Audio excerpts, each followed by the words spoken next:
Now I'm going to introduce you to Angelos Sofocleous. Angelos is a philosophy student and humanist at Durham University. He's going to be speaking about free speech, attempts to close down debates on Twitter and at university events, including interventions from the police. And I know that Angelos has actually experienced this directly.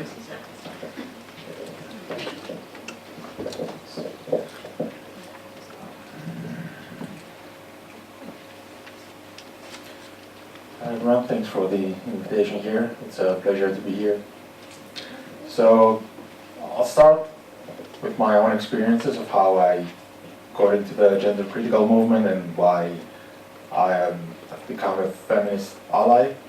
So in the past year, I have made some gender critical comments on Twitter. I have written extensively on some criticisms of the transgender movement and also some suggestions on how the transgender movement can improve itself. As part of these comments and arguments, in August 2018, I had made a retweet on Twitter of a tweet that said, "Retweet if women don't have penises." This retweet was accompanied by an article from The Spectator, which read, "Is it a crime to say that women don't have penises?" Apparently, as I had discovered, it is a crime to say that. Because of the retweet, I was forced to resign as president-elect of Humanist Students, the student sections of Humanist UK. I was fired as assistant editor of my university's philosophy journal, Durham University's philosophy journal, and I was also fired as editor-in-chief of The Bubble, which is a university magazine in Durham. Now, I was not always pro freedom of speech. I did not always support freedom of speech. I believed that certain views within society should be silenced, certain views within society should be censored. But all this, my experience, kind of led me to have a much more open view of freedom of speech. I saw being attacked for my views, being attacked for some of the well-intentioned arguments that I had made me reconsider my views on freedom of speech. And after all these firings and resignations, a lot of people, particularly from the gender critical and radical feminist movement, came in support, and this unveiled a much bigger problem, especially within academia. There were a lot of academics who came in support and expressed their own worries, their own problems that they face at their own universities, that they cannot do research in some areas, they face criticism from their colleagues, and not only criticism, even harassment or threats or even abuse. Some people were Rosa Friedman, Linda Bellows, Wendy Sullen, Julian Bendel, Catherine Stock, which all of them had experienced either in the academic context or elsewhere some form of harassment, or they faced fierce criticisms and had their life impacted for their views. And because of what had happened, back in September, I was invited by the University of Bristol Free Speech Society to participate in an event on free speech on the 13th of February, that was last week. So a week before the event, at the beginning of February, the Bristol Students' Union had informed the Bristol Free Speech Society that the event could not go ahead with me because I was considered a security threat because of the comments that I had, because of a single retweet that I had made. And well, I went to the event, I attended the event, I spoke, nothing happened, even the police was consulted, the university security was consulted, the students' union demanded that security was present at the event, and this particularly unveils a great problem within academia of the current academic context, because first of all, it's funny and it's sad that we cannot even discuss free speech, or what free speech is, or if there is hate speech, or what are the limits to free speech, or how free speech can be enforced, if it can be enforced. And this just reveals the current state of political correctness and freedom of speech in academia. We see student unions and the universities themselves just listening to a very small minority of students who demand that their views be enforced on the whole university community, because they feel that they are offended, or that they will somehow face violence from someone's arguments. And this is particularly worrying in the academic context. Universities were traditionally places where one could get their views challenged. They were particularly places where one could get exposed to different sets of ideas. And by getting exposed to different sets of ideas, one could, first of all, strengthen their views or change their views, or be able to have healthy discussions and debates with other people about all sorts of issues, no matter where one would stand on the political spectrum. And the reaction of student unions and universities promotes the view that universities are safe spaces, that universities that the student unions ought to protect students from something. And universities are not safe spaces. Universities are spaces where you should accept people from, you have people from all over the political spectrum, from different nationalities, from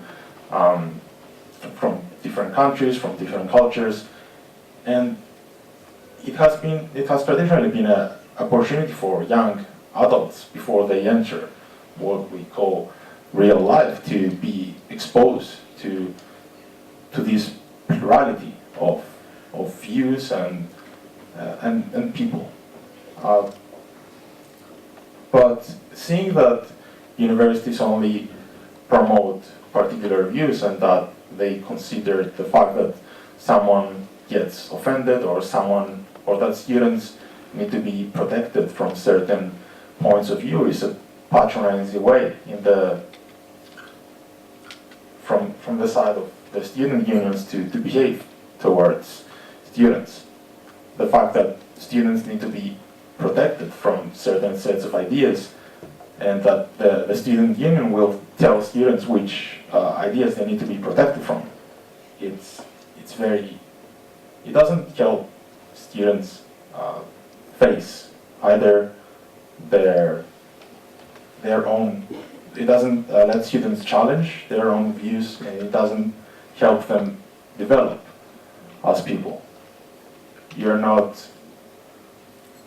supposed to just enter university life having some views and not let anyone challenge those views. But this is sadly what we see today at universities, and anyone who works at the university, either as a student or as a member of staff, can witness this. And this creates a generation of young adults and a generation of adults, when those people leave university, which is hypersensitive, which is very fragile to anything that might be different from the set of beliefs that someone holds. That the belief that certain people from the social justice movement, that any belief that they might cause them some sort of discomfort or make them feel uncomfortable or even ideologically unsafe needs to be banned or censored. It's the thought that it's not, if I get offended by something, it's not I that have to change my view, my position, but you have to change your position, and this is a ridiculous position. If we have a one-to-one person conversation, then you might say, I will take care to not offend you maybe, but if we have a whole group of 100 people or a university with 20,000 people, as is my university, then someone will get offended by anything you might say. And a very particular characteristic of the social justice movement is its ability to get offended by anything. If I want to get offended by something, I will find something to get offended. I'll get offended by the way you speak, by your clothes, by the way you behave, by the way you look. So we see that people do not try to change how they behave, but they try to make other people change how they behave in order to make them feel comfortable. Now, this raises the question of, it's not that there are no dangerous ideas on campuses. There are dangerous ideas on campuses and in societies, but the question is, how do we deal with those dangerous ideas? I suggest that a dangerous idea can be validly considered as a virus in society, which some people hold, and they try to infect the healthy part of the population with that idea. If we have some white supremacist group in the society, then that group can be considered a virus which tries to infect the rest of society. Now, if that was a real biological virus, we could get rid of that by just isolating those individuals, and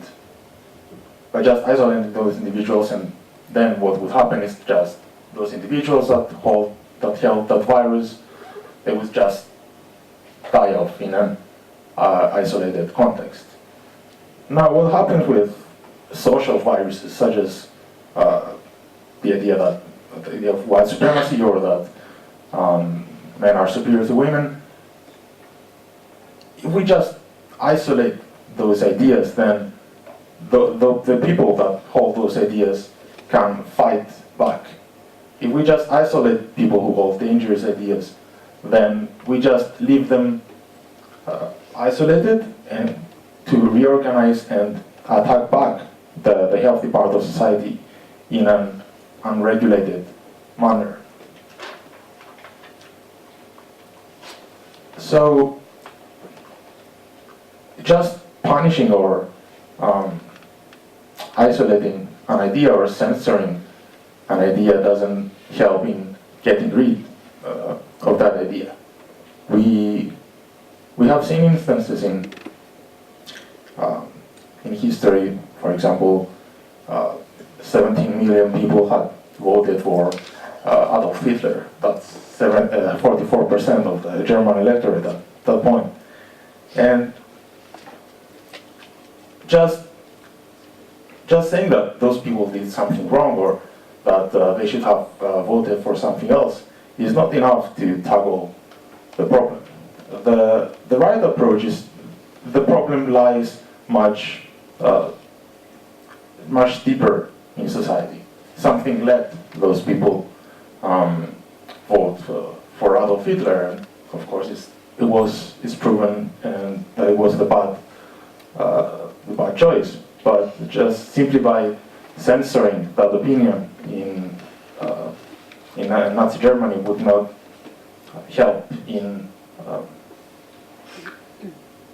letting some problems go away. And this gives rise to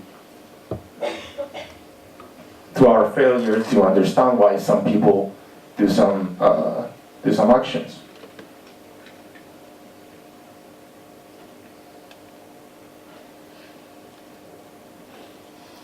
So the theory of mind in psychology explains how children come to understand that other people have minds, other people have ideas themselves, other people have mental states similar to theirs.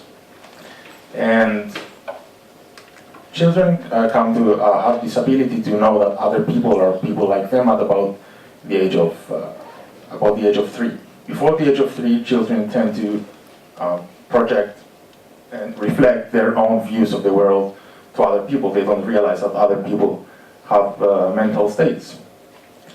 Now, I don't think we ever come to fully develop our theory of mind. We do have a failure in understanding how people can have different mental states than we do. How different people could vote for something that we didn't vote for. In this way, we assume that everyone follows our way of thinking, our way of understanding the world, and we expect that other people will make the same choices that we have done. But as with this case and the previous case in handling dangerous ideas in society, the problem lies much deeper in society. If we just see a white supremacist group in society, it's not enough that we just punish or censor those individuals. There is a social mechanism that gave rise to that group of people, and it's that we must look to tackle. And this is, of course, particularly applicable to today's topic, which is women's rights, the transgender movement. And we have seen historically in the 20th century that there was a great improvement in women's rights. There were women were defending and trying to gain their rights. They were defending their rights from men. They were battling men in order to gain their rights, and then there were many decades of where women considerably gained in terms of social status and rights. However, what we see today in the past decade is that even though there was an improvement in women's rights in the past decades, now we have been taken back to the first half of the 20th century, and now the enemies of women in gaining their rights are not only men, but also other women. I'm very surprised to see that it's not only men or trans women who claim to be against women's rights, but some women themselves who come in support of self-identification or not having safe spaces for women, and especially in the context of self-identification, this leads to a very unscientific approach to the issues. Just accepting that there is just reducing womanhood to some sort of inner mystical feeling of feeling like a woman, or feeling like or feeling your gender, which no one would think that this is a feeling that you have, and particularly that it's a feeling that makes you a woman. Even if one had a feeling that told them that somehow they felt like a woman, as one might feel happy, or someone might feel British, especially in the context of womanhood and gender. This is not enough to make someone a woman, being a woman and also being a man. But in this case, of course, being a woman is much more than just a feeling. Is of course something biologically related, and this is something that we as men need to really come to understand, even though we all live in the same society and we all more or less belong in the same spaces, we are very unaware of what you go through as women. And this is something that only your experiences can tell us, and it's very important that we stand as allies to you. Thanks.